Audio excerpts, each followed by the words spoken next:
Bom dia, pessoal. Tá saindo som? Maravilha. A gente está muito feliz de estar aqui hoje. Bom, para quem não me conhece, eu sou o William Ramos. Eu faço parte do comitê do Pride Network aqui no Brasil, junto com o Fernando, com o Eric, com a Denise e com a Rita aqui em São Paulo. E a gente tem também o Gustavo Peron, agora em Uberlândia, e o Vanúcio Luz em Goiânia. E a gente está muito feliz de dar seguimento ao evento do Cargill Pride Talks. Lembrando que esse é um evento que é dividido em 4 mesas redondas. Essa é a nossa segunda. A primeira aconteceu durante a Semana da Diversidade, em abril, e a gente falou especificamente sobre as vivências lésbicas no ambiente de trabalho. E hoje a gente está aqui para falar sobre as vivências de homens gays. E até o final do ano teremos mais duas mesas redondas para falar com um pouco mais de especificidade sobre experiências de pessoas bissexuais e, por fim, de pessoas transgêneros no ambiente de trabalho. Quando a gente pensou nesse ciclo de mesas de debate, a gente pensou muito dos nossos colegas que são LGBTs e também dos nossos colegas que são aliados. A gente sabe que ainda é muito difícil afirmar sua orientação sexual e sua identidade de gênero, especialmente no ambiente de trabalho, e por isso que é importante a gente trazer referências positivas de pessoas que se afirmam e que têm a chance de ter uma vida mais plena enquanto profissional e enquanto ser humano. E também para os nossos aliados é importante porque a gente sabe que não são todos que têm o privilégio de entender as problemáticas com mais detalhe. Então essa também é uma oportunidade para que a gente reflita, para que a gente pergunte, para que a gente participe, para que todos possamos adotar comportamentos mais inclusivos. E a ideia é essa. Eu vou passar o microfone para o Claudemir. Eu só queria fazer um pedido para vocês, que a partir de agora até as 10h30, qualquer desconforto, qualquer medo, qualquer dúvida, a gente deixe do lado de fora da sala. Esse é um ambiente seguro para a gente participar, fazer perguntas, comentar e sair daqui às 10h30 com um pouco mais de conhecimento para deixar a Cargill ainda mais inclusiva para todos os funcionários. Obrigado.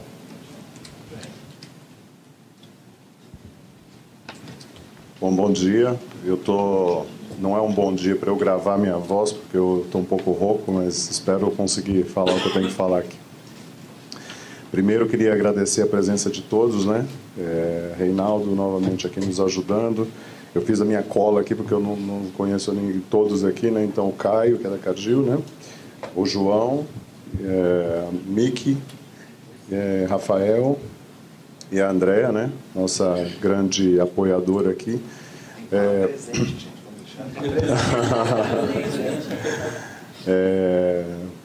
Mais para vocês, meu nome é Claudemir Balestra, sou líder da área de finanças aqui na América do Sul, na área de grãos. E estou bastante contente com o movimento que tem sido criado aqui dentro da empresa. A empresa tem vai fazer 52 anos aqui no Brasil. E é basicamente a primeira vez que nós estamos criando fóruns como esses. Então, isso é muito importante, né? Um movimento importante. Isso também mostra, e a adesão das pessoas e a adesão da liderança também mostra um interesse muito grande em trazer o entendimento de como sermos melhores gestores e melhores seres humanos, né, por consequência. O mundo onde nós estamos, eu fiz umas colinhas aqui, né, então vocês me desculpem, mas o mundo onde nós estamos inseridos é um mundo onde o presidente Trump ontem anunciou que o military dos Estados Unidos não vai aceitar transgenders para serem inscritos no military dos Estados Unidos. Nós estamos inseridos num mundo em que o nosso presidente Temer diz que as mulheres é melhor que elas sejam do lar, né? Não tenho nada contra quem decide ser do lar, mas é muito pejorativo, né, quando você vê. Então, esse é o mundo do preconceito. Existe muito preconceito. Acho que todos temos preconceitos, né? Não podemos dizer que somos todos isentos de preconceito.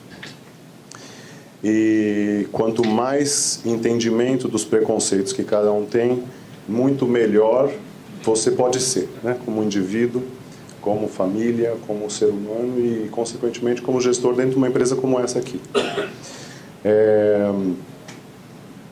A preferência humana, ela é, em geral, voltada a estar próximo daqueles que são iguais ou parecidos, né?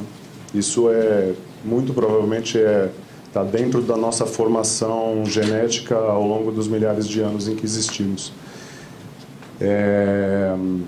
E não é diferente no mundo corporativo, né? Eu acho que o mundo corporativo ele é formado majoritariamente por homens brancos, heterossexuais. E podemos dizer que não há nada errado com isso, mas também temos que fazer com que as pessoas que não são homens brancos heterossexuais sejam aceitas dentro do ambiente de trabalho. Porque o trabalho é o que dignifica as pessoas, né? É o trabalho que faz com que as pessoas consigam comprar seus alimentos, constituir suas famílias, progredir na vida, né? Estudar os filhos. É o trabalho que faz isso, né? Nada mais. Então, é muito importante que as empresas, e eu fico muito feliz de ver a Cargill, né, entrando já. A Cargill já é um ambiente muito aberto, mas tem muito espaço ainda para melhorar o ambiente de trabalho e ser mais inclusivo. Nós discutimos sempre no comitê de diversidade aqui que nós formamos que não vemos muito poucas pessoas negras nesse escritório principalmente. Então a diversidade ela permeia muito mais do que os homens gays. Acho que, como o William falou, é um momento importante, uma marcação importante aqui, uma marca importante que nós estamos fazendo nesse ano. Começou no ano passado. Formamos esse grupo de aliados, então não é um grupo exclusivamente LGBT, na verdade é um grupo de pessoas que têm interesse em entender mais do assunto e propagar mais sobre o tema, né? Fico bastante contente com a adesão e incentivo sempre vocês a trazerem mais gente, né, mais pessoas, porque é sempre muito interessante aprender. E é isso. Eu agradeço a presença aí do painel, a organização e a presença de todos. E vamos aí aproveitar o debate. E quero aproveitar aqui para dizer que nós recebemos 2 mensagens, uma do Prete e uma do Paulo Souza, dizendo que não poderiam estar presentes aqui, mas com uma mensagem muito positiva de apoio, como sempre, né? E aí agradecer a presença de todos. Muito bom, né? Começar assim. Muito bom começar assim. Eu desliguei porque eu achei que estava dando microfonia, né? Começar assim com uma fala, né? Que mostra, né? O que a empresa está pensando sobre esse tema, né? Então, prazer estar aqui com vocês. Eu sou o Reinaldo, que dou consultoria para esse tema de diversidade, que sou o secretário executivo do Fórum de Empresas e Direitos LGBT, trabalhando aí com essas questões.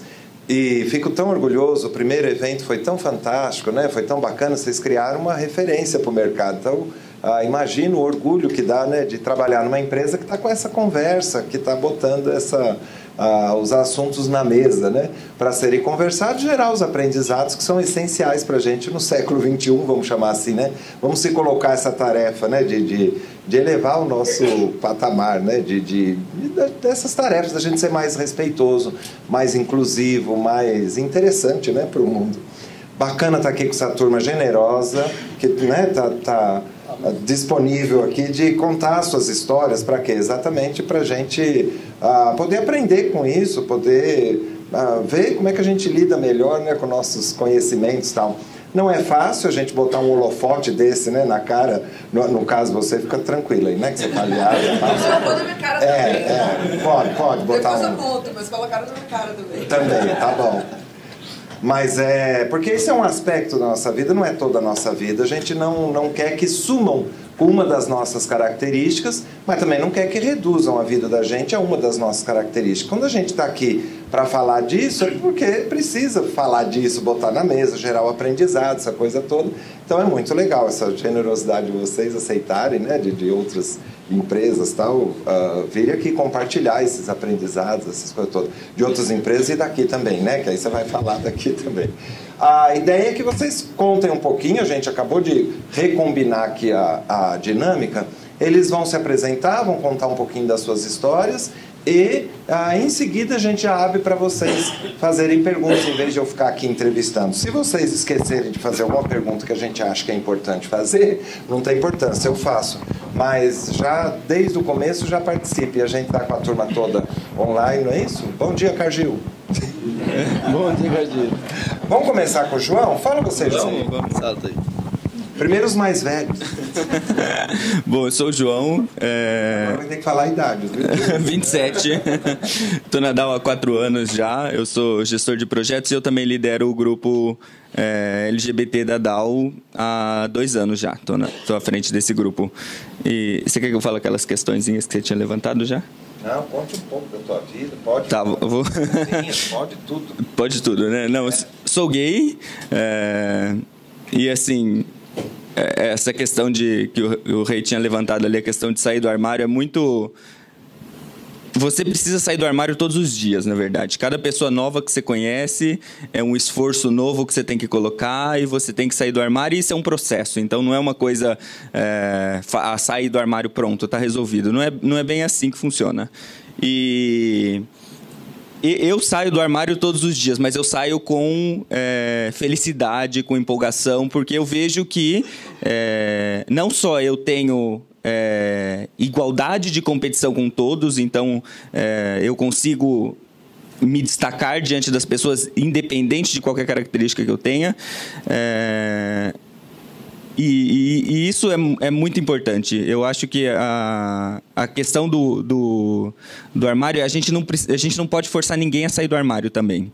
E a gente precisa criar um ambiente inclusivo, né? Isso aqui que a gente está fazendo hoje é a criação de um ambiente inclusivo e é mostrar que, quando a gente fala de questão de preconceito, o preconceito contra a orientação sexual e identidade de gênero é o mais alto dentro de todos. Então, ainda tem um caminho longo para a gente percorrer de mudança cultural. E eu acho que isso que está acontecendo aqui hoje é incrível para mostrar o apoio da empresa e para criar um ambiente diverso. A criação do ambiente diverso gera, por consequência, a inclusão gera igualdade de oportunidades, a igualdade de oportunidades gera igualdade de competição, e daí todo mundo fica nivelado. Mas é incrível ver o movimento das empresas em direção a essa inclusão do profissional LGBT. Eu falo por mim que, quando eu escolhi a DAO Química como empresa, eu procurei os grupos de afinidade, que empresas tinham grupos de afinidade LGBT, e a DAO era uma delas, então eu escolhi por consequência disso, e eu nunca, na minha trajetória profissional, fui, em momento algum, excluído por causa disso, muito pelo contrário. Tanto é que hoje eu lidero o grupo LGBT e eu sou até valorizado por isso. Então, as empresas, elas estão indo não só na igualdade de oportunidades ou na equidade, mas elas estão dando um passo além e estão valorizando a diversidade. E isso é mais incrível ainda. A valorização da diversidade se torna ainda mais incrível. E a minha história pessoal, eu posso falar que eu nunca sofri nenhum tipo de preconceito, que eu nunca sofri nenhum tipo de retaliação por ser gay. E é incrível saber que tem espaços assim, e é incrível saber que a Cargill também é um espaço tão maravilhoso assim. Bem, o sair do armário faz bem, né? Faz bem. Para quem sai do armário, faz muito bem. Porque é tão humilhante, né? Você ficar a tua vida inteira ali, você vendo o teu desejo. Porque não é necessariamente sexo, né? As pessoas confundem a orientação sexual com prática sexual. Que é bom fazer um pouco essa distância. Você pode morrer virgem, mas a tua orientação sexual é a tua orientação sexual. Porque tem gente que fala assim, não, com quem você transa não interessa para ninguém. Orientação sexual é muito mais do que transar. Você pode morrer virgem de novo. Mas a tua orientação sexual existe, heterossexual, homossexual. E ela é colocada nesse ponto de por que ficar no armário? Porque não pode, porque é feio, porque não sei o quê, porque não sei o que lá. Quando você sai do armário, é um monte de coisa que você está rompendo. E ajuda a nossa comunidade, né? Por que a gente está trazendo esses assuntos para dentro das escolas, para dentro de qualquer canto e tal? É um dos temas. Assim como foi com a questão da negritude, está sendo um processo, né? De você falar, escuta, eu existo, eu tenho minhas especificidades, eu tenho a questão do meu cabelo, para de pedir para alisar meu cabelo, né? Porque eu sou negro. É o caso da pessoa com deficiência, que a gente nem sequer convivia, deixava fora, não é isso? Deixava a pessoa lá largada, agora você está tendo que conviver e está tendo que lidar com a especificidade. A pessoa vai te dizer, olha, eu sou o cega. Não finja que você não está me vendo. Eu é que não te vejo, mas eu sou cega, ou eu tenho uma deficiência. Vai ter que falar sobre isso. Isso tem que falar. Porque a nossa ideia é não falar, né? E a questão de sair do armário também de cada empresa, ela acaba sendo até positiva, porque a partir do momento que você se posiciona como sendo pertencente ou se auto-identificando a um grupo de diversidade, a empresa consegue olhar para você com um carinho um pouco maior e pensar, inclusive, em desenvolvimento de carreira. Por que não? Por que a gente inclui... por que a gente tem metas de desenvolvimento feminino e não tem metas de desenvolvimento LGBT? Claro que tem que ter. E a partir do momento que você sai do armário, você consegue dar visibilidade para a empresa conseguir trabalhar naquele pool de pessoas. Mas também você tem que tomar cuidado, né, Rei? Porque a gente vê, tem uma pesquisa que saiu do e-Lancer, saiu no começo do ano, 20% das empresas brasileiras declaradamente não contratam LGBTs. E das outras que contratam, metade delas não colocariam no time de frente, no comercial, ou em comunicação, ou em qualquer outra coisa. Então, sair do armário, apesar de ser muito positivo em algumas empresas, para o cenário brasileiro ainda não é uma realidade. Então, você ainda tem que ficar escondido e fingindo ser alguém que você não para você conseguir se manter na sua carreira. Então, estar em empresas inclusivas é um privilégio. É um privilégio que a sociedade brasileira não tem. Metade dela não tem. Então, a gente tem que agradecer muito de estar nessas empresas, né? Muito bem. Por falar em carreira, conte sua história, amigo. Bom dia. Por causa do sotaque da o sotaque de Barcelona, gente. Então, o vocabulário meio assim, ó. Bom, obrigado por estar aqui. Eu quero compartilhar a minha experiência. Tem 2 eventos uau na minha vida, não? Eu estou trabalhando na Schneider Electric há 10 anos. Agora estou como diretor da América do Sul para recursos humanos, não? Sou gay, abertamente gay. Bem gay. Então... Quanto? Bastante. Tô aí. Então, o motivo escala disso... Richter, tem uma escala Richter. É assim, tá aí. Então, o motivo principal, gente, quando eu entrei na Schneider Electric, eu lembro a primeira semana, quando a gente fala de talento, fala de ambiente inclusivo, Schneider Electric, 10 anos atrás, não era assim. Quando eu entrei como recursos humanos na parte comercial, na minha primeira reunião com o meu business partner, que era a pessoa de negócio que eu ia trabalhar, tinha uma comida geral, não? Estavam no almoço, não? E estavam falando, olha, agora parece que 20% das pessoas nas companhias são gays, cuidado quando você vai no banheiro, etc, não? Eu falei, se fosse 20%, mas tudo bem. E aí, de repente, o cara tocou para mim e falou, mas tudo bem, o Mickey está aqui agora para parar essas doenças nos processos de recrutamento. A minha primeira reação, obviamente, foi, eu vou embora dessa empresa. Eu não vou ficar aqui. Não quero ficar nesse ambiente, não? E a minha chefe falou, segura aí. E comecei a trabalhar com esse cara. A gente começou a interactuar mais e mais e mais. Eu esqueci esse tópico. Eu falei, vou dar essa oportunidade. E o cara, no final, durante um ano, a gente trabalhou super bem. No final, quando ele fez a performance para mim, eu falei, olha, estou muito feliz. Eu falei, você lembra da nossa primeira conversa? E o cara falou, não. Eu falei, e aí expliquei para ela e o cara ficou branco, obviamente, não? Mas essa história é para falar para vocês que às vezes é ignorância, é falta de experiência, falta de contato. Diversidade é isso também. É interactuar e também, desde a diversidade de nós, entender que as pessoas às vezes não têm esse contato nem tiveram essa oportunidade educacional para entender essas diferenças. Sim? Então, eu acho que é um processo e que a gente tem que flexibilizar dos dois lados, não? Aí fiquei 5 anos na Barcelona e depois tive outro momento que foi a minha primeira mobilidade internacional. E aí eu escolhi Singapura, onde ser gay é ilegal. Tá? Então, eu sabia disso, não? E falei, sabe que eu vou. Ainda que seja ilegal, vai ser engraçado. Então, mas eu fui também para conhecer e para ter um dos motivos dessa mobilidade. Os pais amaram, acharam. Meus pais estavam felizes, mas isso também a minha opção era o México, era o Brasil inicialmente e era Singapura. Mas eu queria sair da minha zona de conforto e também ter essa experiência na Ásia para entender desde um ponto de vista pessoal como era essa experiência, não? no primeiro tem um evento lá que é o primeiro Gay Pride, é como um evento para liberdade do amor, que fala, né, que fala Pindod, não? E aí eu fui para lá e a gente foi para a prisão.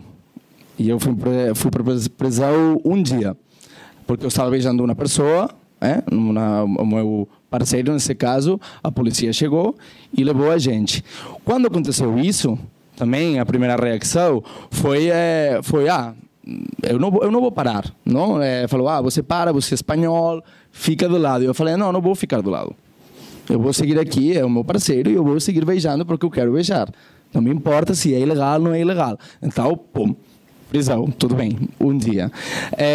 Mas eu peguei essa experiência para depois voltar para o entorno de trabalho e compartilhar isso com as pessoas que eu estava trabalhando. A sensibilidade que você gera com isso, porque as pessoas já me conheciam como pessoa, é muito maior. Então, no final, a minha experiência pessoal, que eu estou compartilhando com vocês e que eu sempre compartilho, é porque no final a gente fala de respeito. É só respeito. E isso quando você olha para o mundo, é importante. Eu fico super orgulhoso quando eu moro no Brasil e eu vejo todas as companhias fazendo o que estão fazendo, porque ainda tem realidades, Chechênia, Rússia, Ásia, onde a gente, só por jeito de ser quem somos, não temos liberdade. Nem temos respeito. Nem pessoal, nem profissional. É por isso que eu fico realmente feliz e orgulhoso quando vejo todas essas iniciativas. Tá bom?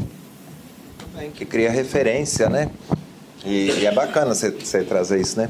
Você vê, com a gente tem essas duas coisas, né? Uma de jogar a gente para dentro do armário, né? Essa ideia que a gente chama da tudo inventa nome, né? Heteronormatividade. Você parte do princípio assim, não, ok, respeito, desde que você se comporte como hétero. Nada de ficar beijando os outros na rua. Vai preso.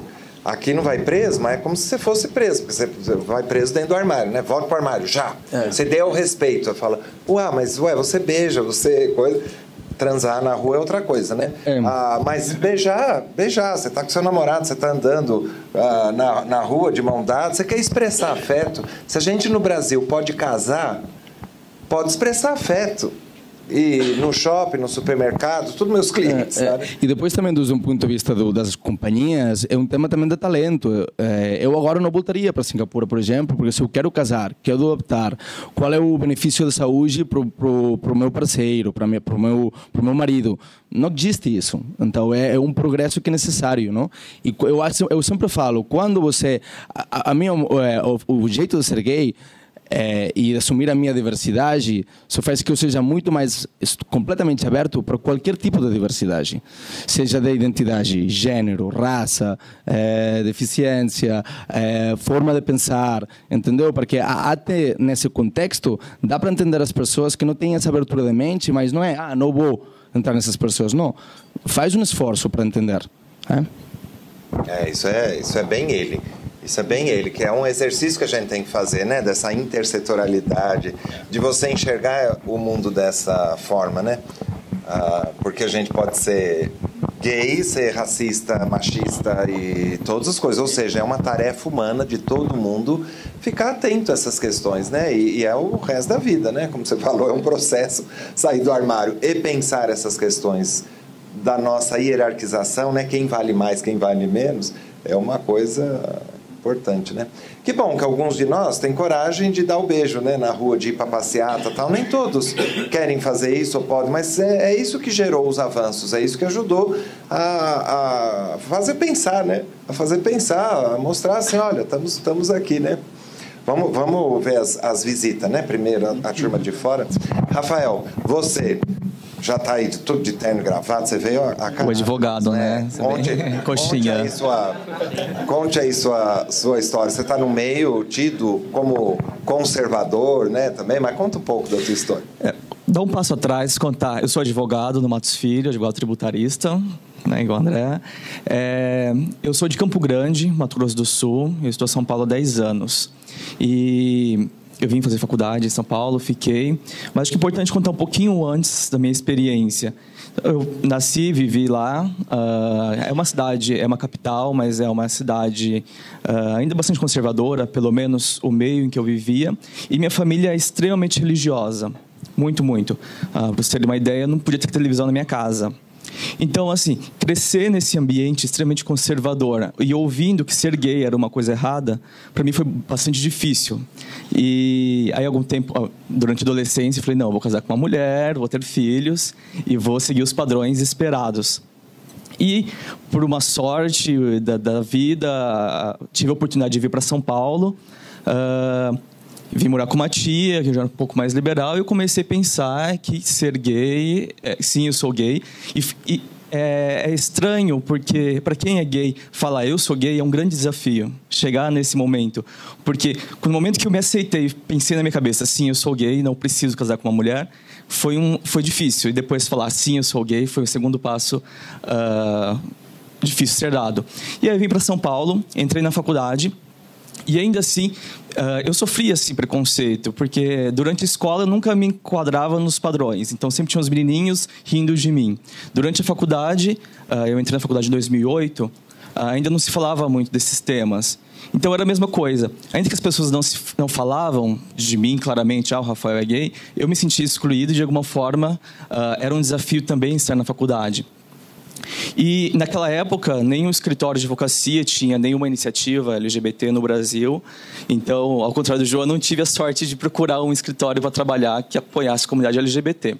E eu fui indo, trabalhei em um escritório menor, depois passei para um escritório maior. E comecei a estudar, ver as questões de LGBTs, participar de eventos, ver empresas apoiando formalmente e começar a ver a importância disso. E aí, no Matos Filho, nós criamos um grupo LGBT o ano passado. E é bem interessante, porque a gente vê que, a partir disso, mesmo para mim, eu já estava empoderado quando nós começamos a criação desse grupo. E hoje, ter esse grupo e eu saber que o escritório formalmente apoia a comunidade LGBT, isso me dá um respaldo grande. Eu entrar na sala do meu chefe e ver que tem uma bandeirinha do arco-íris lá, isso, eu sei que ele me apoia, que eu posso ser super gay. Então, isso pra gente é muito importante. Ser gay e estar numa empresa que formalmente apoia a comunidade LGBT, isso me dá um respaldo. Porque no começo as pessoas sabiam que eu era gay, mas eu ainda me preocupava. Será que eu posso falar assim? Ou será que vão ficar rindo de mim? Hoje não tem problema. Pelo menos no ambiente que eu estou, hoje eu tenho sorte. A gente sabe que não é a regra no Brasil. São poucas empresas, poucos escritórios ainda que estão começando a apoiar formalmente a comunidade LGBT, mas é um começo e é um grande avanço. Então, ao mesmo tempo, nós temos um pouco de sorte também de estarmos nesse meio. Espero que continuemos assim, evoluindo, né? Mas com direito aí. Você foi lá conversar. Não entendi, desculpa. Você teve um protagonismo aí, vamos dizer assim. Você teve um papel importante. Sim, sim. Porque é isso, a gente também precisa, alguns de nós precisa fazer isso, esse movimento, de ir para a rua beijar, ser preso, de ir lá se arriscar, falar, de escolher a empresa, de não só estar lá dentro da empresa, tá bem, ok, sim, mas claro, ajudar a comunidade toda a se organizar, que nem fez o João. Você teve um pouco esse papel também que é difícil, né? Sim, sim. Eu bati na porta do meu chefe e falei, vamos criar um grupo LGBT, precisamos fazer isso. Já vinha de um contexto, claro, o Matos Filho tem um grupo de mulheres já há alguns anos, tem o primeiro escritório que criou um grupo pro bono, um programa pro bono do Brasil, então eu me sentia acolhido, com liberdade de provocar essa iniciativa, que foi bem recebida dentro do escritório e depois no mercado, que nós vimos que desde então outros escritórios têm lançado iniciativas similares. Então é um movimento, porque carreiras jurídicas são tradicionalmente conservadoras, nós sabemos. Na faculdade eu senti muito isso, e hoje ver escritórios e empresas apoiando formalmente, isso dá um grande respaldo. É uma quebra de paradigmas, né? Porque todo mundo tem preconceito.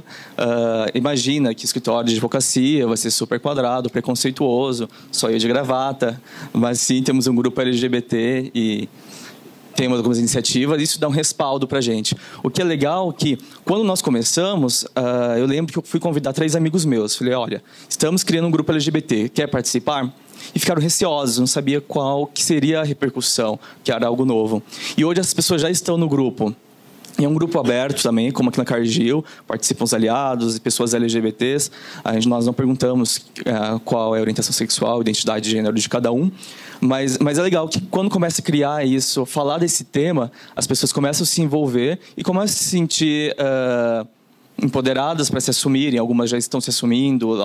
Lá dentro você não precisa se assumir necessariamente, mas só pelo fato de as pessoas já estarem lá dentro, isso já é uma grande evolução para nós, que é esse nosso objetivo do grupo, né?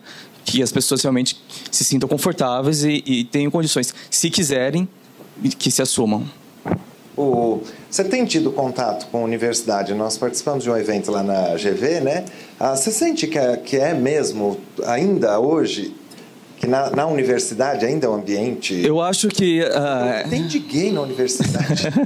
No direito tem bastante também.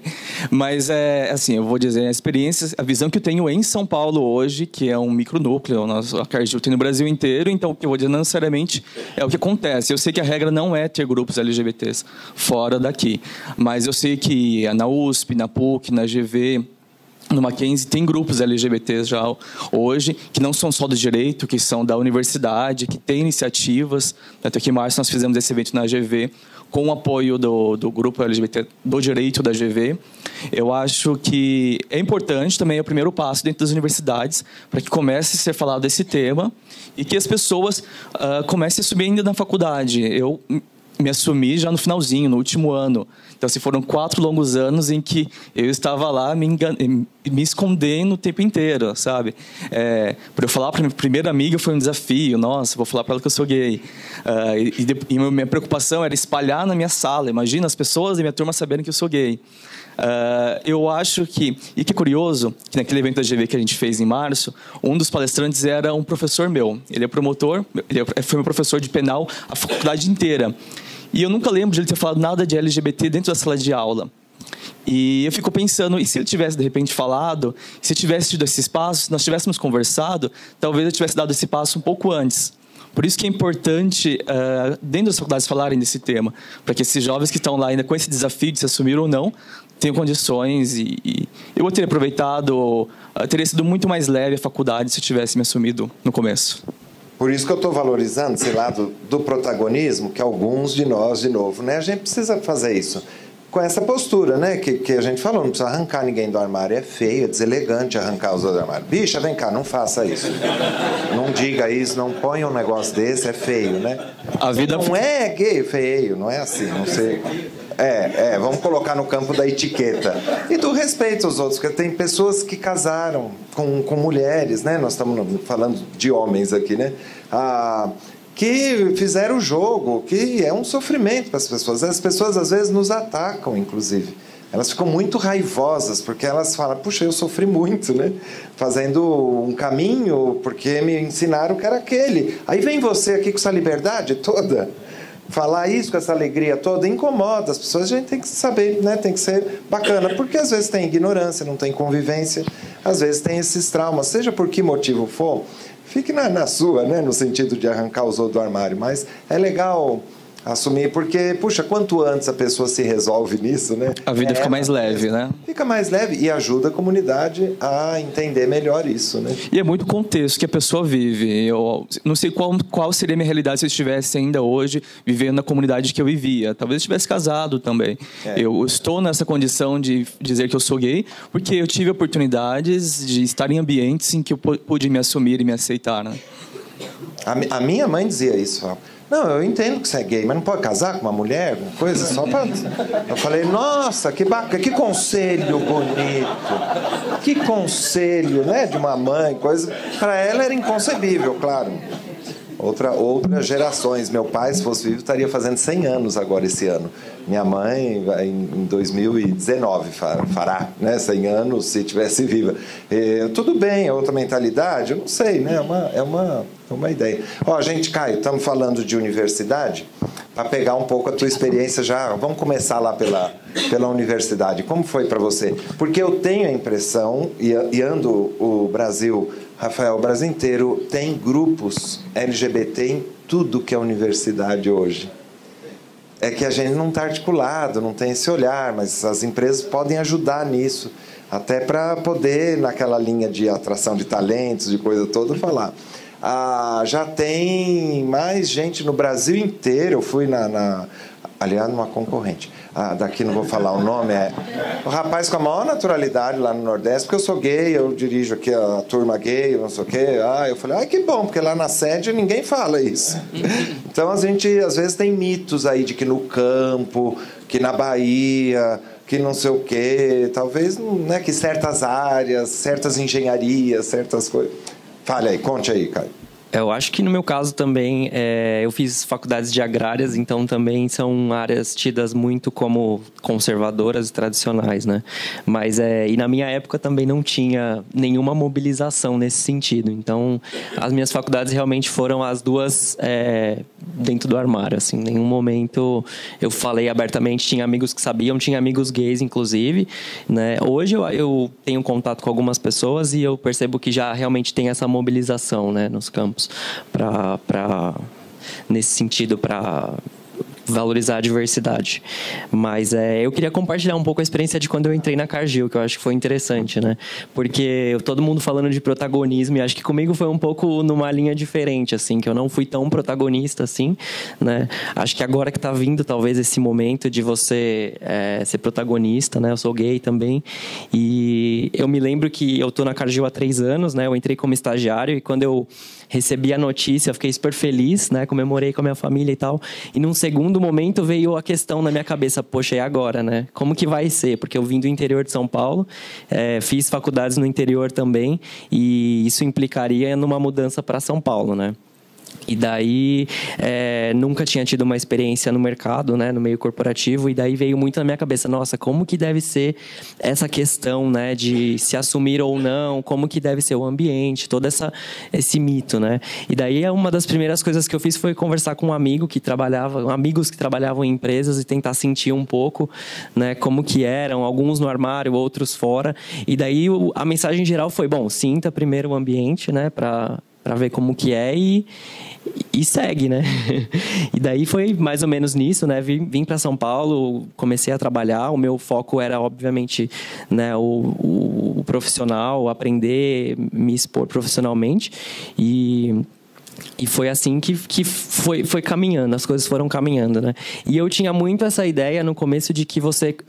não, eu consigo... A minha vida profissional não tem nada a ver com a minha vida pessoal, assim. Uma coisa é uma coisa, outra coisa é outra coisa. E ninguém precisa saber onde eu passei o meu final de semana ou com quem eu passei, né? Enfim.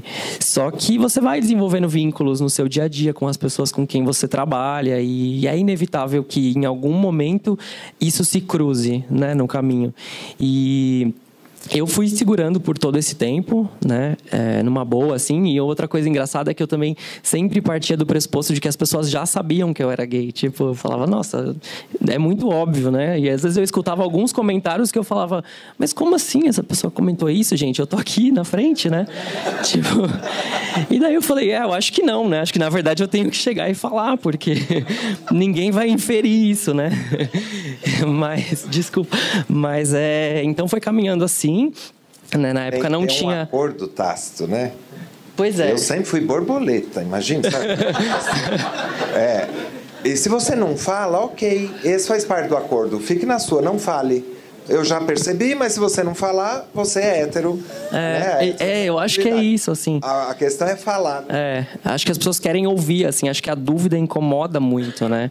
Assim, as pessoas que já são abertas, a pessoa, ok, é gay, beleza. Quem não é, as pessoas ficam, será que é? Será que não é? Então, acho que é isso que gera um pouco, né? Uma expectativa.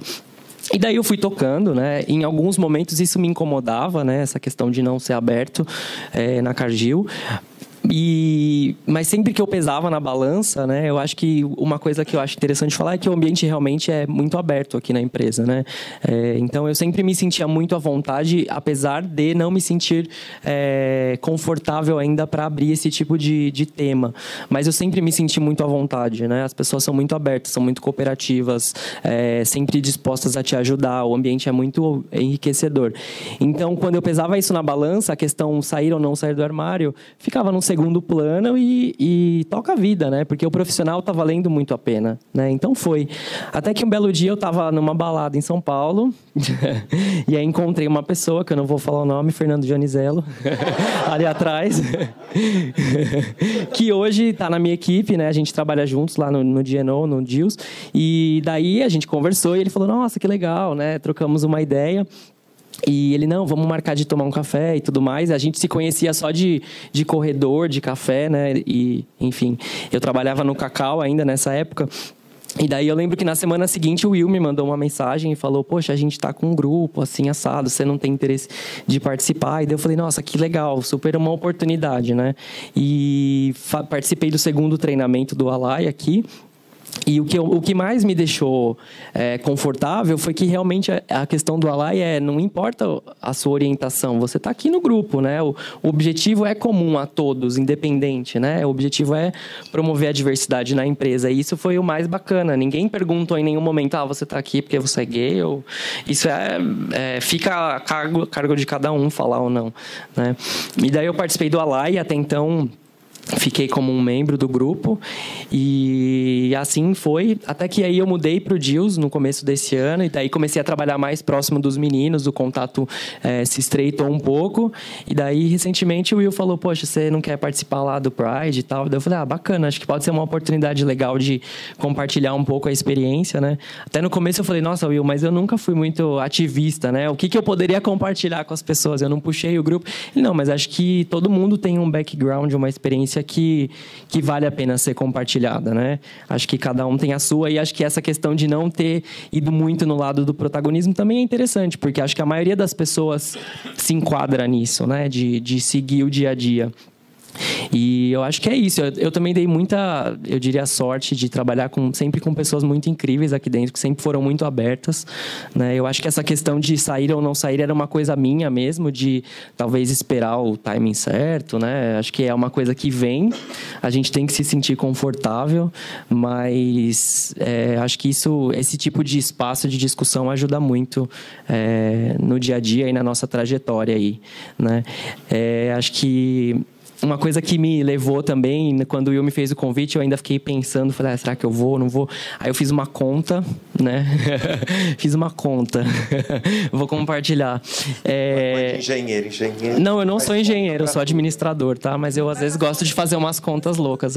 Não, eu fiz uma conta, assim, bem interessante. Eu tenho uma expectativa de viver pelo menos até os 80 anos, tá? Eu acho legal, enfim. E acho legal, né?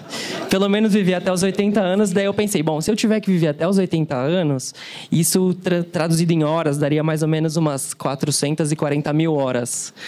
E daí eu pensei, bom, como que eu vou passar essas horas daqui para frente, né? Eu quero passar todas elas da melhor maneira possível. E isso acho que abrange estar em paz comigo mesmo, né? Com a minha essência. Então, isso eu pesei na balança e falei, não, eu acho que vou participar, vai ser positivo e toco o barco. Legal, que bom. Vou fazer minhas contas. Mais ou menos 100. André, o que você está fazendo aqui, André? É a sua chance de assumir, assim. Você tem alguma coisa para assumir, não? Não, eu até brinquei, né, que eu ia falar aqui que algumas pessoas brincaram comigo. Você vai estar lá no Alai porque a gente recebeu as comunicações. E gay. Daqui a pouco aparece o nome da Andréia lá. O que você está fazendo? Você vai se assumir? Vai sair do armário? Então, assim, eu acho que... eu falei já isso para o time do Pride. Realmente é um orgulho não somente ser aliada, mas trabalhar numa empresa onde eu tenho tido a oportunidade de ver e viver os avanços que a gente tem feito no tema de diversidade. E quando a gente pensa em ser aliado, e aí o convite que mais pessoas, né, se tornem aliados, tem a ver não somente com proporcionar esse ambiente inclusivo, seguro, que tanto nossa empresa preza.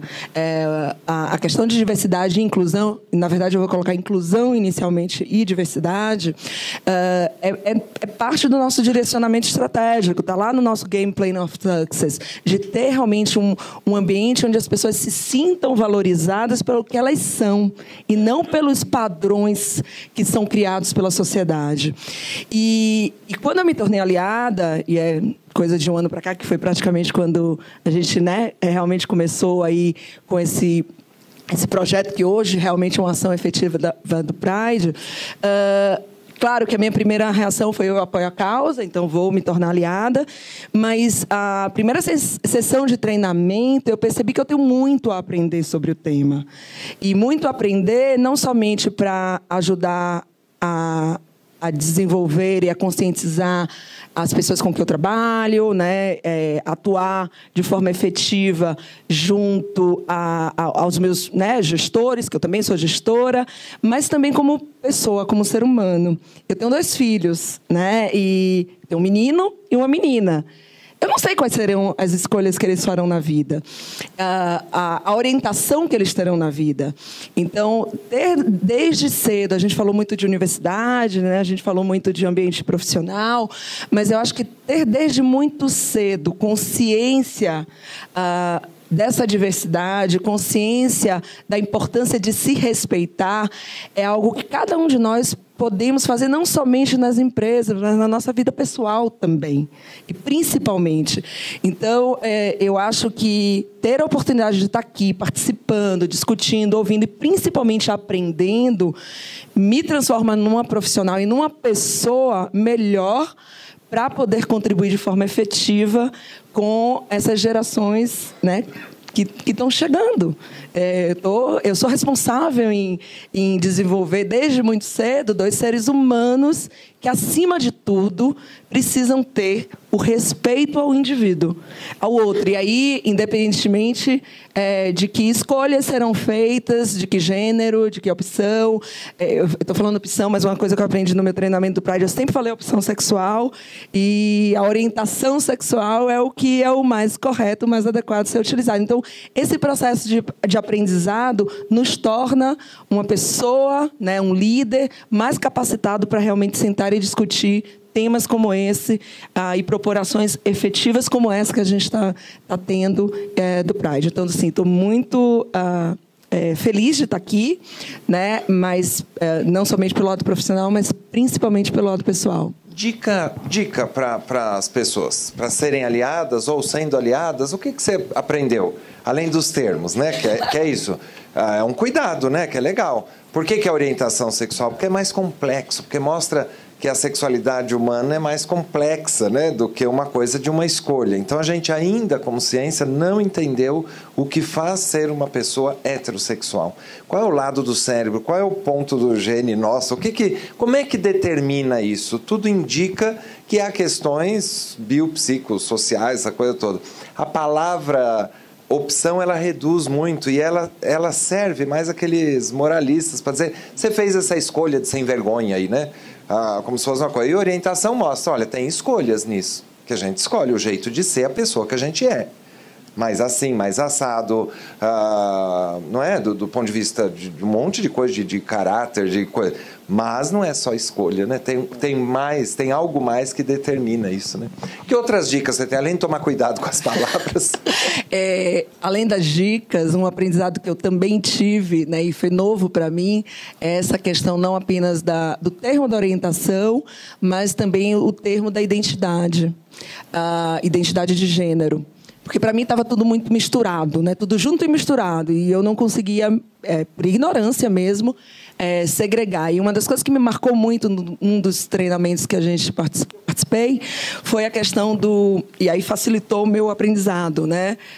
A mente, né, no sentido do racional, o corpo e a alma, o coração. Então, a minha dica, depois desse aprendizado, foi muito no sentido de que estejam abertos, se vocês têm interesse de serem aliados, abertos ao diálogo, abertos a reconhecer que vocês não têm respostas para tudo e que seus dogmas, porque a gente tem dogmas, né, das nossas criações, do universo que a gente viveu, das nossas experiências, precisam ser deixados um pouco de lado para que você tenha realmente condições de abrir sua mente e, acima de tudo, abrir seu coração. Porque quando a gente ouve alguns depoimentos, não se sensibilizar em relação às histórias de vida que muitos, né, passaram para realmente saírem do armário, chega a ser perverso. chega a ser extremamente triste pensar que nós, como seres humanos, que todos somos, né, estamos perdendo a capacidade de sentir o sofrimento do outro.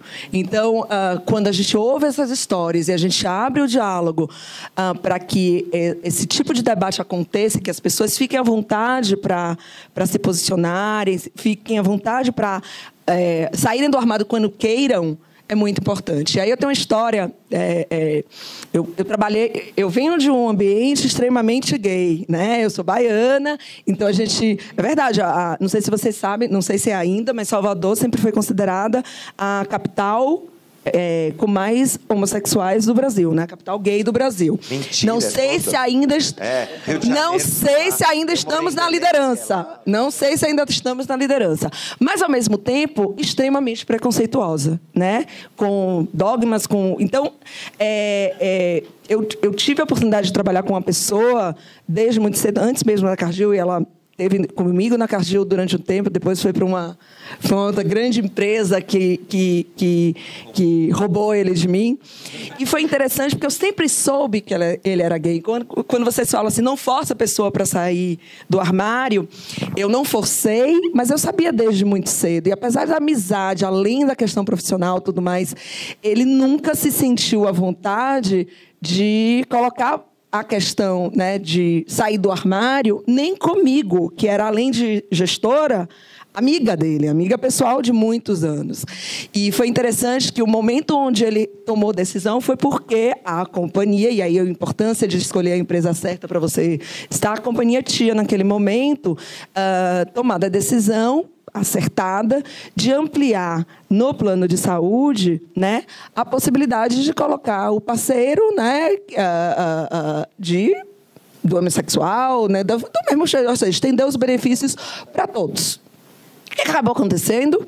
Ele precisava fazer isso e ele tinha ainda receio de que, ao colocar lá a opção dele de aderir a esse plano, que ia sair no jornal da Cargill no dia seguinte. E ele veio comentar comigo que eu tenho uma coisa para falar com você, eu não sei por onde eu começo. Então, extremamente desconfortável. E, no final, eu sou gay. Eu brinquei com ele na hora, eu falei, eu não sei se eu rio ou se eu choro, né? Rio porque, óbvio, que eu sei que você é gay, choro porque, poxa, como pode você tá sofrendo tanto para abrir essa informação para mim? E aí ele me falou a razão, né? São realmente decisões muito difíceis que fazem com que a pessoa, às vezes, tenha que ter um empurrão da sociedade, da empresa que ela está, para realmente poder se assumir. Eu acho que aconteceu de uma forma natural para ele, né, por uma necessidade que ele tinha, e que hoje ele é uma pessoa extremamente aberta, ciente em relação ao fato de que, independentemente de onde você esteja, as pessoas precisam e devem te respeitar pelo que você é. E o que a gente não considera e não deve considerar sexo, preferência, orientação, o nome que a gente queira dar. Precisa levar em consideração a bagagem e a experiência e o nosso potencial de sermos realmente diferenciados. E aí, por último, só para fechar, todos os homossexuais que eu trabalhei na minha vida são extremamente competentes, dedicados, comprometidos e muitas vezes causam inveja a outros profissionais pelo sucesso e a capacidade que eles têm de fazer algo acima do que se espera da maioria das pessoas. Então, assim, para fechar, é um pouco essa... Ai de nós, se não for bom. Aí você não sobrevive. Eu só queria, desculpa interromper aqui, mas você falou que ele era um amigo pessoal seu e você nem sabia que ele era casado, né? Então, provavelmente ele era casado para pedir o benefício, né? Então, essa é uma história que eu acho que todo mundo aqui compartilha, de ter que viver uma vida dupla, e isso é muito dolorido, né? E assim, você tem amigos no trabalho, pessoas que consideram seus amigos, mas você não consegue criar aquela relação genuína do jeito que as outras pessoas ao seu redor conseguem. Então, é um momento um pouco de reflexão. Mas olhando pelo lado dos héteros, do amigo, né? É uma dor, magoa profundamente. Você está vendo que a pessoa está ali, você se dedica para ela como amigo, você está dando, você está levantando bandeira assim para a pessoa poder se abrir com você e a pessoa não se abre, magoa. E aí vem o outro lado também. Aí quando a pessoa um dia resolve falar assim, olha, eu tenho uma coisa muito grave para dizer, eu sou gay, aí vem a pessoa, você fez um esforço para esconder aquilo, aí vem a pessoa e fala, eu já sabia, coisa... Foi o que eu fiz, tá? Então, não faça. Tem que ser falso. Tem que ser falso, não é só dizer, Dura 2 minutos isso, mas é importante para a pessoa, que ela fez um esforço para esconder a vida inteira. Aí vem a coisa e fala, eu já sabia. Sabe que eu tenho pais que me procuram, pais que procuram dizendo, olha, eu sei que meu filho, minha filha é gay e não se abre. O que eu faço? Faça o que você está fazendo, dá todos os sinais, faça o que a empresa está fazendo, dá todos os sinais de abertura, não é uma promessa falsa de paraíso, que a gente não tem essa ingenuidade de achar, existe paraíso, não é nesse plano, é no outro. Nesse plano a gente sabe, tem uma promessa de você participar da construção disso, eu sempre lembro, né? Porque dá medo da gente passar uma promessa falsa, né? Que nunca vai te acontecer nada, tal. E não, assim, tem uma promessa da organização como aqui, de dizer, olha, estamos lidando com esse tema, estamos botando o assunto na mesa, estamos criando um grupo, estamos dialogando, estamos aprendendo com isso, estamos queremos ouvir as pessoas para ir adiante, né? E vamos junto, né? Não venha cobrar nada, esperar cair no colo, ou né, querer já tudo pronto, mas vamos juntos, né? Vamos construindo aí, né? Vamos ouvir as pessoas agora? Tem questões? Se não tiver, a gente faz aqui. Lá, tem lá. Você queria falar também, né? Tem microfone? Pronto. Passa um para lá. Quer que eu vou lá, que nem eu fiz da outra vez? Beleza. Bom dia, eu sou o médico da empresa. E o caso que a Andrea falou, a pessoa me procurou antes, né? Para falar que estava com receio de comunicar, porque não sabia qual ia ser a reação dela, né? Que era amiga dela e ele queria colocar o companheiro dele no plano de saúde. E depois ele voltou comigo, né? Ele falou assim, ele foi tão bem acolhido, né? A André acolheu tão bem ele se sentiu tão confortável, né? Que ele falou assim, aquele medo que eu tinha, nossa, minha chefe, eu chegar e falar para ela o tabu que existia na empresa naquela época, isso foi uns 10 anos atrás, né, André? Então, assim, eu acho assim, que a gente tem que enaltecer o papel da André como gestora, porque numa época onde era um tabu na empresa, onde as pessoas viam isso como uma forma, sei lá, meio preconceituosa, ela acolheu e deu todo o apoio para ele. Então, assim, eu acho que você... Mas aprendi hoje que acolhi de uma forma inicial errada, que eu falei, eu já sabia. Não, mas e eu falei assim, óbvio que eu já sabia, né? Pelo amor de Deus. Eu sei, mas ele voltou comigo assim, e voltou muito confortável, né? Porque ele me procurou antes e falou assim, nossa, eu fui tão bem acolhido por ela, tão bem recebido por ela. Então, assim, a gente tem que... Não estou rasgando o cedo aqui para você, mas tem que enaltecer que você, numa época onde na Cagil isso não era um tabu ainda, as pessoas viam de uma forma diferente e você o acolheu. Não, mas esse formato aqui da gente fazer o debate desse jeito é exatamente para botar esse holofote e criar esse palco, falar do protagonismo, falar das referências, que são pessoas, não é organização. São pessoas que mesmo no escuro, né, vamos dizer assim, você não sabia, você não tinha referências nem dentro. Agora, viu, Visites, tem um treinamento aqui dentro, olha que bacana, que é o Alai, essa coisa toda. Tem isso naquela época, não tinha, tem que valorizar isso sim, porque é busca, mesmo que erre feio de algumas coisas, né, que fala, já sabia, coitado, olha, o bichinho ficou mal ali. Mas é legal enaltecer, porque é isso, faça seu esforço, acho que é esse o convite aqui, né? Faça seu esforço. Qual? Faça o seu, ache o seu jeito, né? De ser uma pessoa que está aberto, que vai até para dizer para a pessoa, não entendo, não sei, tem coisas que eu acho que eu até não aceito, qual vai ser o meu limite? Eu acho que isso também é interessante. Outro dia a gente estava discutindo, né, com outra pessoa, até que aqui da... Alô, desculpa. Até aqui da empresa. Poxa, eu tenho dificuldade, né, de lidar, a pessoa me falou. Eu falei, tudo bem, mas só o fato de você respeitar esse ambiente, de você entender que o seu preconceito não pode ser usado para prejudicar ou não desenvolver o profissional que você tem, isso é importante.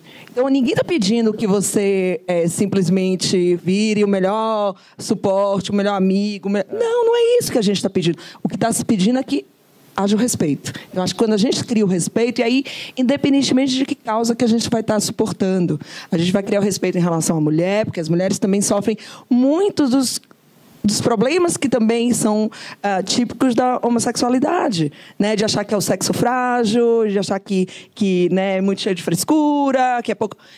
E é um pouco, quando a gente faz um deparo, é um pouco que talvez as pessoas, por preconceito, acabam achando que isso pode ser ruim para a empresa, para o negócio, para a sua interação, ter uma pessoa no seu time, na sua equipe, com alguma característica que não seja a característica padrão, né, de um advogado conservador, ou de um cara comercial, ou de um cara que vai ser a pessoa da imagem da empresa. Então, é esse tipo de conceito, que é um pré-conceito, que a gente precisa desmistificar.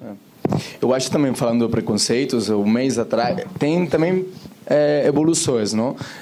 Um mês atrás a gente estava discutindo temas de plano de sucessão e tinha uma pessoa que era super ali, do LGBT, tudo ótimo, e estava falando de um menino concreto, e falou, não, mas o cara tem mobilidade, solteiro, tal. Eu falei, bom, o cara pode casar, pode ter filhos. Ainda tem também esse preconceito que existe em alguma multinacional, é gay, solteiro, não vai casar, não vai ter família, não? Porque a gente falava disso na mobilidade. E isso de uma pessoa que é ali da LGBT. Então, esses preconceitos também, eu acho que tem diferentes passos, não? Nessa evolução.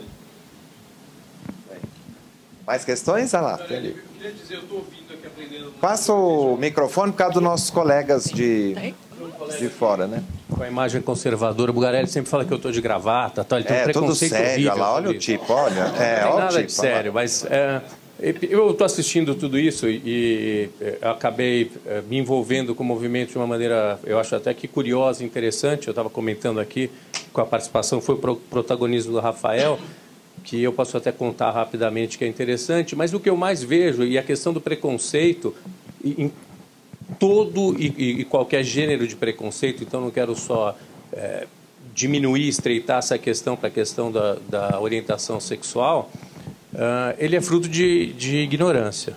Isso é a premissa número 1. Então, eu sou casado com uma pessoa que não é brasileira, então é interessantíssimo, porque você aprende desde depois do sim, que você tem que estar aberto para outras visões. Então, eu acho que isso me enriqueceu muito, foi interessante como pessoa. Mas essa ignorância, então eu vejo de lado a lado. Eu acho que existe um preconceito de quem tem uma orientação distinta com relação a quem tem uma orientação convencional. Eu chamo convencional porque é majoritária aí. E daí a importância de uma postura afirmativa do nosso escritório. Então, foi a postura afirmativa do Matos Filho. No começo, eu tinha até uma certa visão pejorativa da questão de identificar. Por que gay? Não existe preconceito. Eu tenho pessoas de todos os estilos dentro da minha equipe e a gente convive de maneira intensa aqui, muito mais do que com a família. Nós somos realmente... tem uma carga de trabalho e preocupação muito grande. E eu aprendi que falar é o mais importante. E por que é o mais importante? Não é uma questão de se impor de uma maneira conflituosa, é de conscientização, de lado a lado. Então, se eu sou gay e eu explico a minha vida, eu explico as minhas dificuldades, você necessariamente sensibiliza o outro. Nós somos gente de seres humanos, eu não consigo acreditar que ninguém seja vil. Então, a história engraçada, que para mim foi engraçada, foi divertida, foi como o Rafael apresentou o tema para a gente começou a conversar e evoluiu no escritório Matos Filho para iniciar o movimento. Eu lembro que eu fui despachar um caso com o juiz, né, eu sou advogado, obviamente, e o juiz não concedeu a ordem que eu queria. Aí, me imitando depois de alguns dias... Pensei que ele era pai de santo, ainda bem. Mas não, se pagar bem, eu dou um jeito. A gente começa aqui, vai, tal, faço um estágio na Bahia. E eu peguei e fiz uma referência homofóbica. Falei, aquele juiz, e usei o termo lá, falei, viadinho, não me deu a liminar. Era o desembargador. E eu estava na sala, eram 2 advogados que dividiam a sala, né? O Rafael falou que eu irrompi a sala assim, sem bater, brumba. Entrei, e vou usar o termo, falei, o viado do desembargador não me deu a liminar, não sei o quê. E ele ficou paralisado, né? O outro advogado estava do lado, levantou sobrancelha até a nuca, e eu continuei falando, assim, loucamente sobre o assunto, acabando com a vida do juiz. Olá, tudo bem? Fechei a porta, fui embora, prepara o recurso que a gente vai ter que mudar esse assunto. E aí, depois de pouquíssimo tempo, né? Isso foi a primeira semana de escritório. Onde estou entrando? E uma semana de escritório. Aí foi engraçadíssimo, porque ele usou a expressão, depois ele falou assim, nossa, esse Paquito aí é homofóbico, hein, sócio aí. Aí o cara, não, o cara é tranquilo, né? Vamos ver tal. E a gente teve a felicidade de conviver, porque a gente foi fazer algumas palestras juntos depois, no Rio de Janeiro e tal. E o Rafael entrou na minha sala, sentou. Eu lembro que foi interessante até essa postura, eu não sabia da dificuldade, eu vi aqui agora. Sentou na minha frente e falou assim, João, eu sou gay. E eu falei assim, sou what? E daí, né? Eu gosto de sorvete de limão. Você é gay, eu gosto de carros, não sei o quê. Para mim não vai fazer nenhuma... Não tem um impacto de fato. E ele olhou assim, você não notou? Assim, quase me cobrando. Eu falei, não notei. E até brinquei e falei, eu sou lá de prestar atenção em homem, cara. Que história é essa? Se fosse uma moça, eu ia até anotar que sapato você estava usando e tal. E aí surgiu o assunto. E o Rafael começou a me explicar, dar esse depoimento. E aqui eu acho que vai a dica, se eu pudesse agregar de alguma forma aí, porque foi uma coisa assim, foi um insight assim, brilhante que aconteceu e eu acho que a gente depois usou isso de maneira muito interessante. O Rafael, com a sensibilidade e inteligência, percebeu. Ele começou a me falar da família, da experiência, do violino no coral da igreja e tal, e ele falando, e eu olhando assim, estava na minha sala e olhando assim para o canto, né? Aquele olhar, tipo, e ele falando, ele falou, pô, esse cara não deve estar prestando atenção nada. Aí, quando ele acabou de falar, me contar, eu falei, me ganhou. A gente vai junto trabalhar nisso e tal. Mas por que tudo isso? Pelo ponto que você colocou ali, eu tenho filhos adolescentes, e a história dele foi legal, muito bem colocada, eu adorei a sinceridade, inclusive gostei muito do fato dele chegar e me falar, porque eu já passei por essa situação de ter amigos gays que não me falaram e me magoou muito. Eu falei, você, eu sou amigo dele, o cara não me fala, o cara faz piada... homofóbica comigo para se sentir em casa, tipo, oi, essa gravata de viadinho com florzinha aí. E eu pensava, pô, ele tá achando que eu sou o quê? Um homem das cavernas? Essa é típica, essa é a número 1 das fábricas, é assim, onde você comprou estinha para homem? Isso. Adoram. Eu falo, gente, você tá na 5ª série ainda tá lá, a mesma piada da 5ª série, repete. Nem. Muda a piada. Mas para quem tá ouvindo isso, você sente, cadê meu tacape, né? Cadê meu tacape? Eu sou das cavernas, porque eu provavelmente acho que eu sou um completo idiota, que eu não consigo entender diferentes opiniões, diferentes orientações, pessoas que gostam de sorvete de limão, que pese eu adorar o de morango. Porque, na minha ótica, é exatamente isso. É você ter exorcizar de alguma forma alguém que é muçulmano, ou alguém que... E é uma questão depois, no final, que a gente vai falar de conforto. Por que de tudo isso? Uma questão de conforto. Segundo ponto, de egoísmo. No meu caso, foi egoísmo explícito. Por quê? Porque enquanto o Rafael também vem falando isso, eu fiquei imaginando, poxa, eu posso estar magoando profundamente as pessoas que eu mais amo. Um amigo de um filho que está em casa, ontem eu cheguei em casa, tinha uma festa, tinha um monte de adolescente, a gente voou de Brasília, cheguei tarde, tinha um monte de gente lá. Se eu não tivesse passado por essa experiência, eu poderia fazer eventualmente alguma piadinha idiota, desnecessária, que não vai agregar nada, talvez até no intuito de trazer alguma coisa em um ponto em comum, um clube do Bolinha, e aí fazer alguma piadinha mal colocada, e isso me tocou profundamente. Eu falei, nossa, eu não pensei isso. E certamente já fiz alguma piadinha, fazia alguma piadinha triste em relação a isso. Então, esse ponto de você trazer para si, eu digo egoísmo porque eu estou tendo uma ótica estritamente minha, né? De falar, e aí paralelamente você começa a transbordar esse tipo de visão para tudo, para a religião. E aí, pô, é legal falar sobre religião. Me fala sobre a sua religião. E sobre outras tantas coisas que existem no mundo, que quem está fazendo parte da parte majoritária sequer sabe que pode estar magoando alguém. Então, vamos tocar com o egoísmo dessas pessoas. A gente vai trazer para a gente esse egoísmo para poder transbordar para tudo o fato que é incontroverso de que falar, jogar a luz em cima, afasta a ignorância. E preconceito, na essência, é ignorância sem sombra. Eu estou assim completamente convicto disso, e quanto mais eu ouço a gente falar aqui, eu vejo isso. Então, a dica é, vamos falar, porque falando a gente pode usar, você conscientiza, conscientizando, por mais limitada do ponto de vista intelectual a pessoa é, porque essa ignorância, eu diria, se você lhe trazem uma informação como essa, você não processa, não reage de maneira positiva, é uma questão de limitação intelectual. Mas tudo bem, a gente não pode fazer nada, mas mesmo limitado intelectualmente, essa pessoa ama certas pessoas. E se ela ama pessoas, tá bom, João, não se empolga. Ela não vai querer machucar ninguém. O João se empolga. Chega, não, depois. João. João é um grande aliado, né? Essa é a importância dos aliados. Quieto, não, eu nem gosto de ser identificado como. Eu não gosto de ser identificado como, porque eu também não quero identificar nada. Não é? Eu sou simplesmente uma pessoa, o João, e que quer conforto. A gente convive 14 horas por dia. Está todo mundo no escritório, vamos sentar todo mundo feliz. Próximo fórum, eu queria fazer um painel com os aliados, vai sair em novembro. Com você, com certeza, com a Andréia, com certeza. Seria muito bacana a gente ter esses relatos de vocês, porque a gente sabe do esforço, né? Que vocês não tem esforço, é um prazer. Eu lembrei, inclusive, de uma reportagem que você, de um cliente seu, que colocou sócio, não sei o quê, que não é gay. Eu falei, que papo é esse? Tirei sarro do cidadão, obviamente, imediatamente, na hora que eu vi a reportagem. Que papo é esse? Entendeu? O João, que não gosta de sorvete de limão, ninguém precisa saber se eu gosto ou não gosto. Então a gente está lá brigando juntos para um mundo melhor. Não, tem hora que é importante afirmar. O Boaventura de Souza Santos, ele fala isso, né? Que parece uma coisa meio oportunista, tal, mas não é. É um jeito dialético de você lidar com essa coisa do direito, e é a vida, né? Quando querem te oprimir, não deixe, fale, levante uma bandeira.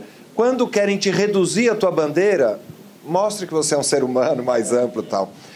Essa semana, né, esses dias deu uma polêmica ali com o Ney Mato Grosso, que, aliás, aprendeu comigo a ser borboleta. Eu dei aula para o Ney Mato Grosso.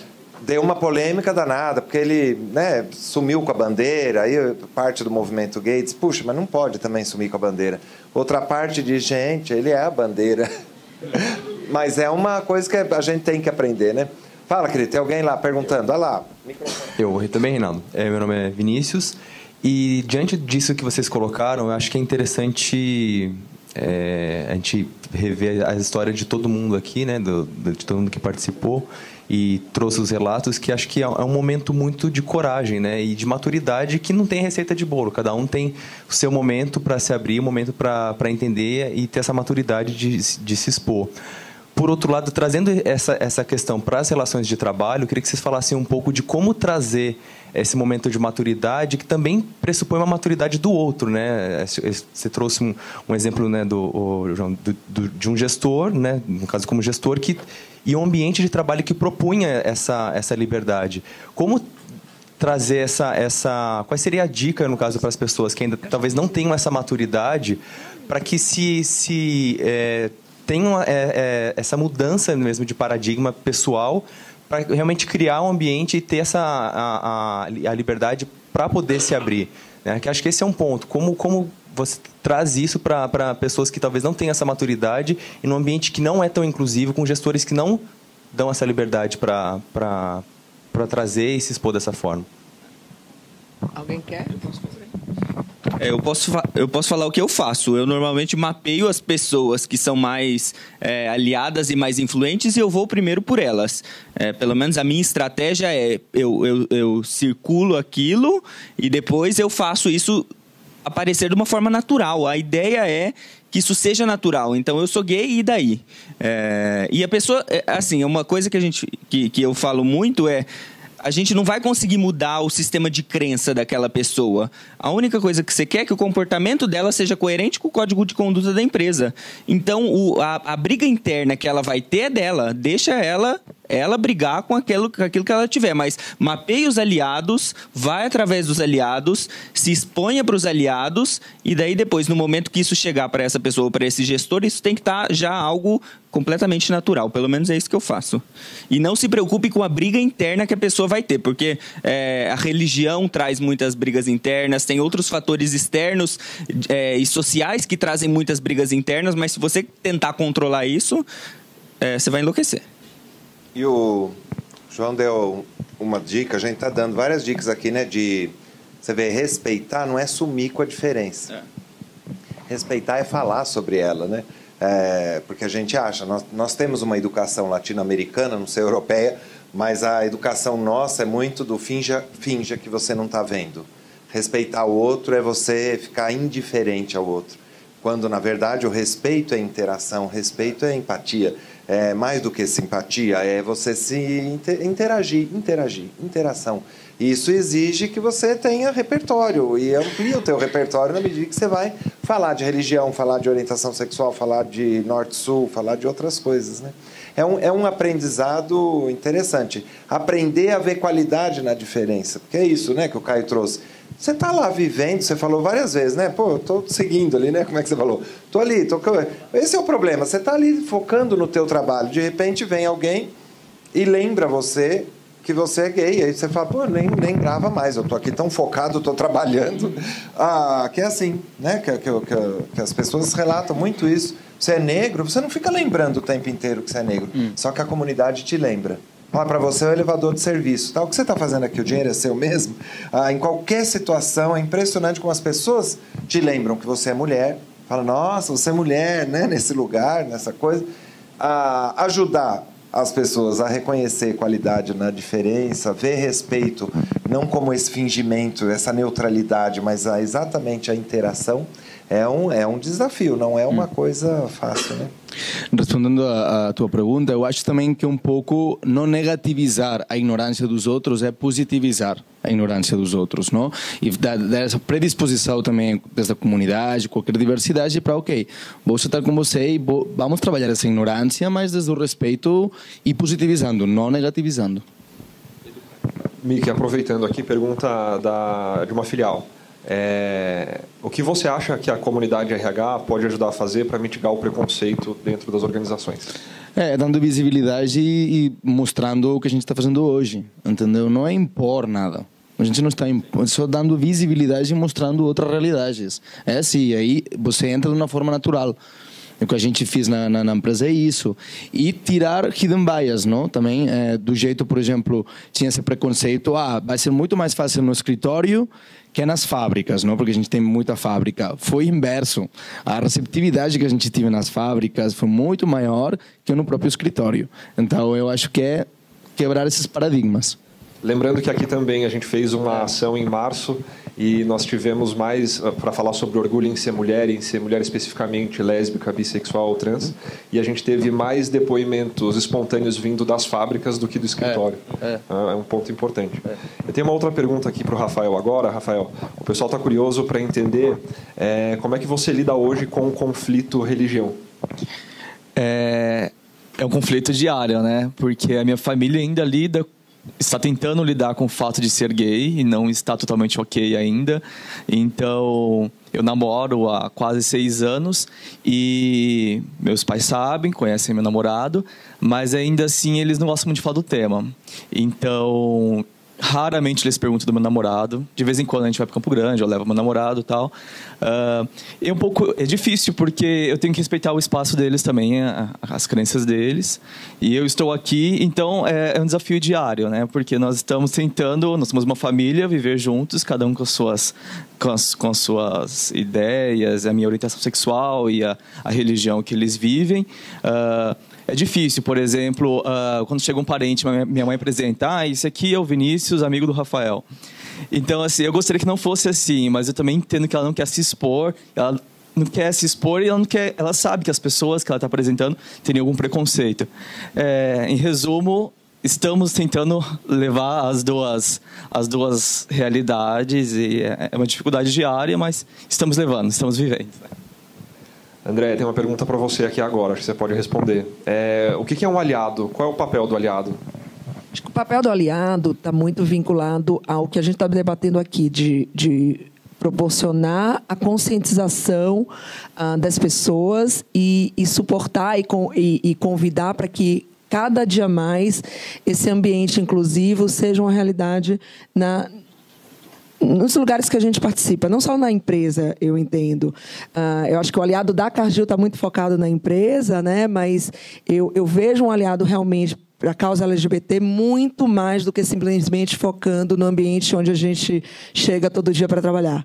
Eu vejo um aliado como aquele que está realmente consciente e disposto a fazer a diferença para que as pessoas respeitem as preferências, as orientações. Eu uso preferência muito, e de novo, né, porque eu posso ter a preferência, eu, enquanto mulher, enquanto homem, eu posso ter a preferência de simplesmente, como você colocou aqui, ter alguns cuidados por conta da realidade que eu vivo, né? Então, como que, sendo aliado, a gente consegue fazer com que essa construção, ao mesmo tempo que eu convido pessoas a entender o outro lado da causa LGBT, né, a realidade, os desafios, os dilemas, também eu, como aliada, explico e ajudo a entender o outro lado de quem não ainda entende, está consciente dos dilemas e tem conceitos e vivências diferentes. Então,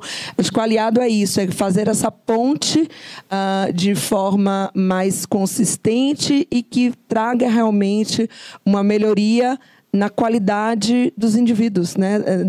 na bondade dos indivíduos. Eu insisto muito nessa questão, é olhar o outro independentemente do pacote, como ele realmente é, o que ele realmente pode contribuir.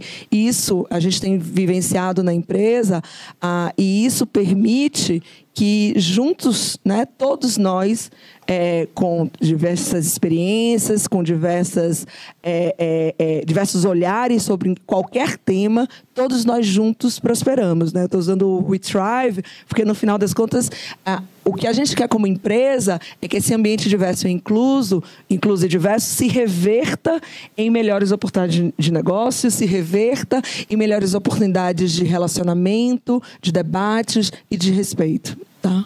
Acho que aliado é um pouco disso. Essa é a ideia de empresa sustentável, não é? Uma empresa sustentável é a que cuida dessas relações, que se sente numa rede de relação interdependente. Eu uso muito esse lema na consultoria, né? Cuide da qualidade das relações. E isso implica, aí vou te dar outro toque de novo. Você vê que eu estou de professor aqui. A gente usa muito essa coisa do independente. E a gente entende isso quando fala, né? Porque a gente quer enxergar além. A gente usa a palavra independente. Independente do que você é, eu quero olhar para além disso. Mas a gente tem que fazer esse exercício que a gente está falando, que você falou, do respeito como algo que você interage. Quando você tira que o independente é além, significa que às vezes está tirando. Eu não vou te respeitar independente de você ser mulher ou homem. Eu vou te respeitar como você é. Então, são palavrinhas que podem nos ajudar a construir pontes, né, para lidar com o concreto, que essa é uma dificuldade da sociedade e das empresas, lidar com a vida como ela é. Não lida com a gravidez, faz parte da vida e não lida.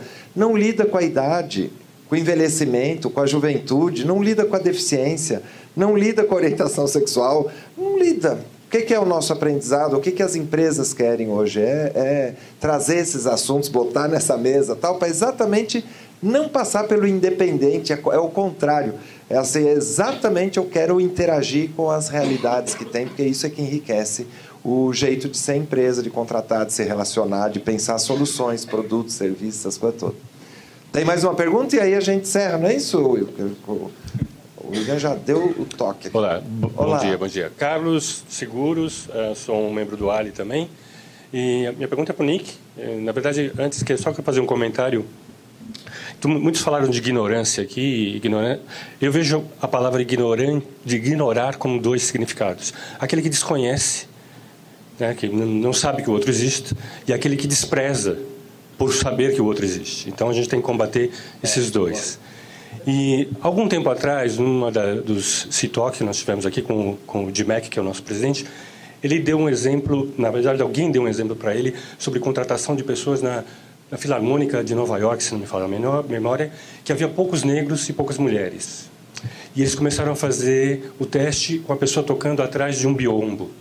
Então, a pessoa não sabia se era negro ou mulher, e isso aumentou em muito a participação de negros e mulheres na Sinfônica.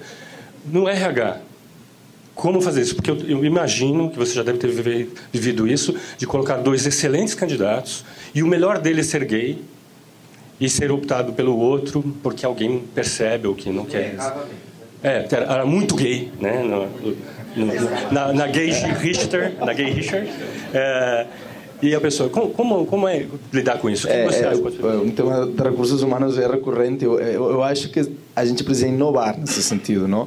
É como esse programa da The Voice, não? Onde você não olha para a pessoa, só escuta a voz, não? A verdade, eu tenho tendência a fazer entrevistas de currículo sem foto, por Skype inicialmente, mas só áudio. Eu não olho para o aspecto físico e tal, e só foco nisso. Mas eu concordo com você que eu acho que as companhias precisam inovar nesses processos de recrutamento, porque até a própria comunidade, no caso de hoje, né, LGBT, pode ter um bias positivo, né? Um bias nesse sentido. Então tem que vigilar, não? Tem que ficar muito cuidado com isso. Mas eu concordo que tem que dar um next step, não? O próximo passo que é mudar o processo de recrutamento para trabalhar esse aspecto de diversidade. A escola que eu faço parte, que eu acho que é um pouco o que vocês estão construindo aqui, é a do ajude a comunidade a ver qualidade na diferença. É diferente, até porque mesmo nesse caso aí, claro que eu estudo bastante isso, não foi bem assim. No primeiro momento, deu certo de falar, não estou escutando quem está tocando a música, é uma mulher, puxa, mulher também toca violino. Mas no segundo momento, continuava discriminando. Quando descobria que era uma mulher, mesmo achando, toca o violino, continuava. É o que acontece nas empresas. Você tira a foto, tira tudo, ok, na primeira entrevista. Na segunda chance, você coisa. O que quer dizer isso? Invista em educar a gente, todos nós, a reconhecer qualidade naquilo que precisa, a focar na essência, a lidar com as diferenças, a prestar atenção, inclusive, com os... porque é mulher, eu vou querer. Também não é isso, né? Quer dizer, achar o equilíbrio. Acho que essa tentativa de educar a comunidade, como a gente está fazendo, é muito mais interessante do que neutralizar, do que você tirar em algum momento. Até porque na Philips, em algumas empresas, a gente testou isso no Brasil, na América Latina, e não funcionou. Pegar esse modelo, porque precisava testar, né? Não funcionou. No segundo momento já não tinha mulher do mesmo jeito, negros, gays. E por que você acha que não funcionou?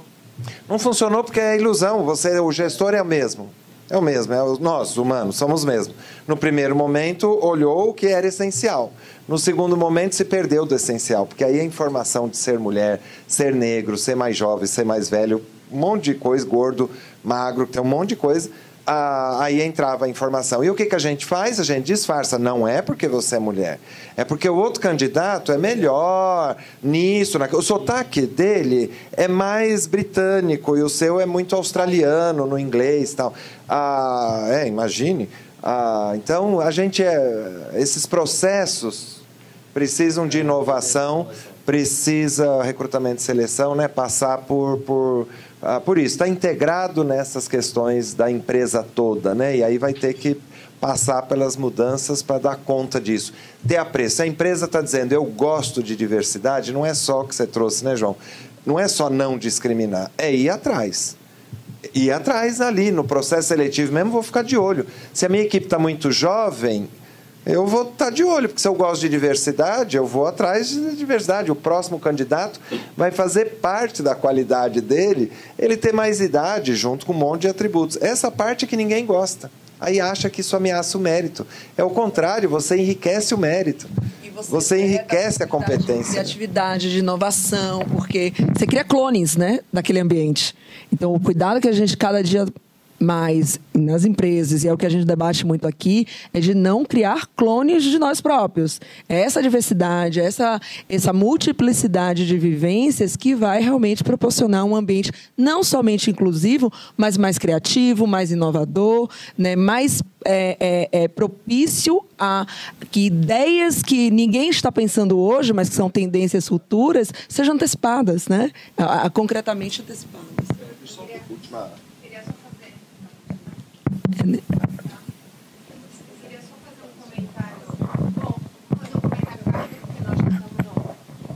Já estamos no horário, né? Mas com relação a recrutamento e seleção, uma experiência que eu tenho que tem ajudado muito é fazer entrevista por painel. Então, tendo sempre mais de 2 pessoas na entrevista, porque você direciona a entrevista de uma forma diferente e depois, na seleção final, você tem um debate entre os entrevistadores. Então, você tira muito dessa subjetividade, né, do critério de seleção final. Então, o painel tem ajudado muito. Pronto, chega. Bom, obrigada.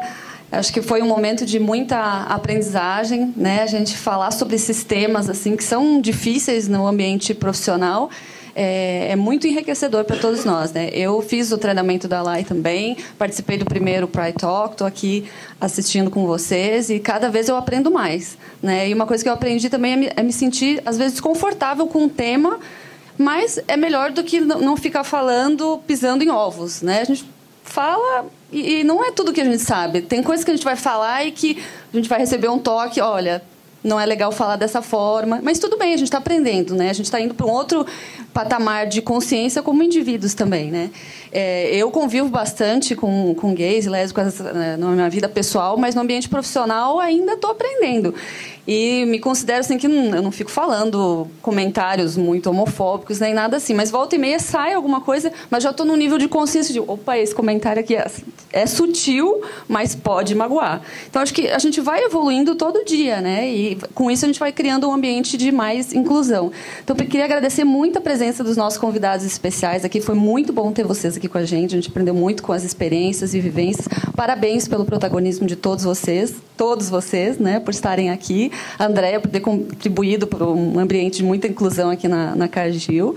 Então, muito obrigada. Queria agradecer também ao time do Pride, que organizou, né, esse evento voluntariamente, né, como um trabalho voluntário. Aí. Então, muito obrigada pela organização. E, em nome da liderança, queria agradecer aos mais de 300 aliados que a gente tem, que acho que vocês fazem, né, vocês, eu me incluo nisso também, porque também sou, a gente tem um papel muito importante de criar esse ambiente de mais inclusão na nossa empresa, que é o que a gente quer. Então, muito obrigada e até o próximo.